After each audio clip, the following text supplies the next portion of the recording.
विधानसभा अध्यक्ष के माध्यम से यूं विधायकों को सस्पेंड करने का कोई औचित्य नहीं है। विधायकों को सस्पेंड कोई कर सकता है तो लोग सस्पेंड कर सकते हैं, लोगों ने तो चुन के भेजा है इनको। देखिए, अरावली का जो मुद्दा है उस पे कल केंद्र सरकार ने आदेश निकाले हैं जो, और उनको ये दिखाने की कोशिश की गई है कि जैसे केंद्र सरकार अभी एक आदेश निकाल रही है कि अभी नए माइनिंग के कोई पट्टे नहीं दिए जाएंगे। ये आदेश तो सुप्रीम कोर्ट के आदेशों की अनुपालन है।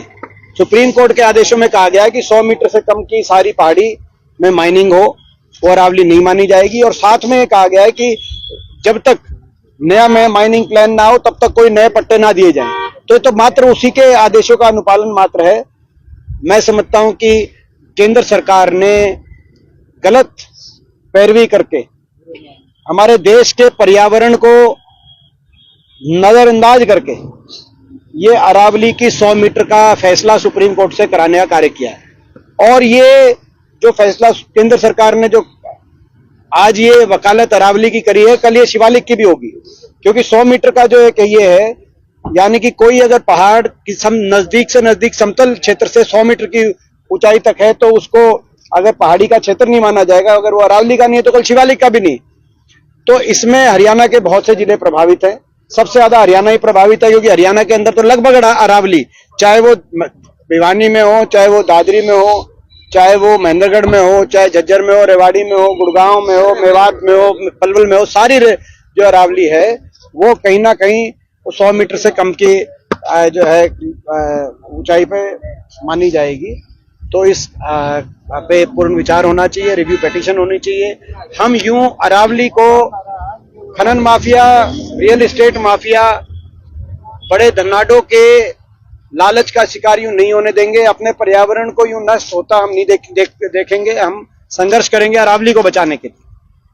सरकार पूर्ण विचार और रिव्यू पिटीशन सुप्रीम कोर्ट में डाले, ये हमारी सरकार से ये हम मांग करते हैं। और कल के जो सरकार ने जो आदेश निकाले हैं वो उन आदेशों का कोई मायने नहीं है। उनको सरकार अगर दूसरी तरीके से प्रस्तुत करती है लोगों के बीच में तो कहीं ना कहीं सरकार की नीयत पे और ज्यादा प्रश्न चिन्ह लगता है। सर, हरियाणा विधानसभा सत्र था, बड़े दुर्भाग्य की बात है कि हरियाणा में कांग्रेस के 9 विधायकों को सस्पेंड किया गया।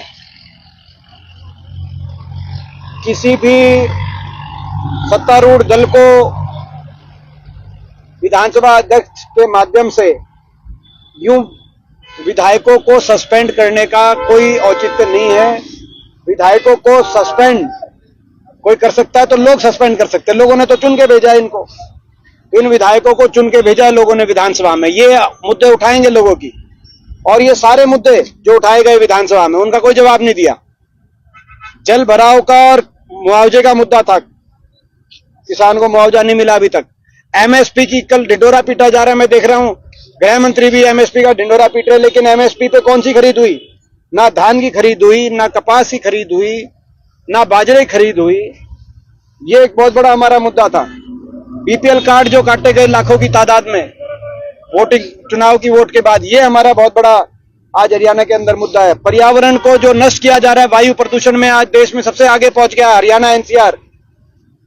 और ऊपर से अरावली पे यूं माइनिंग की जो के लिए अरावली खोला जा रहा है, ये एक बहुत बड़ा मुद्दा था जिसका जवाब नहीं दिया गया।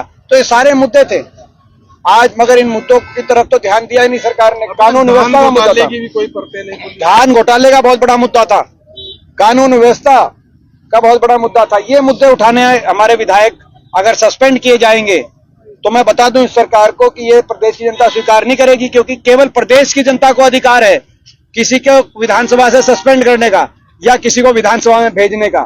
ये 9 के 9 जो कांग्रेस के विधायकों को सस्पेंड किया गया है, ये प्रदेश की जनता को स्वीकार्य फैसला नहीं होगा। बांग्लादेश में हिंदुओं पर अत्याचार को लेकर ये बार बार हमने सदन में बात उठाई है, मैंने भी उठाई है, ये प्रियंका जी ने भी ये बात उठाई। बांग्लादेश के अंदर जिस तरीके से वहां पर हिंदू समाज के लोगों पर यूं जो है सारी तरह से अत्याचार किया जा रहा है, ये सरकार उसकी सुध ले। साथ में बांग्लादेश की जो स्थिति है वो गंभीर बन चुकी है।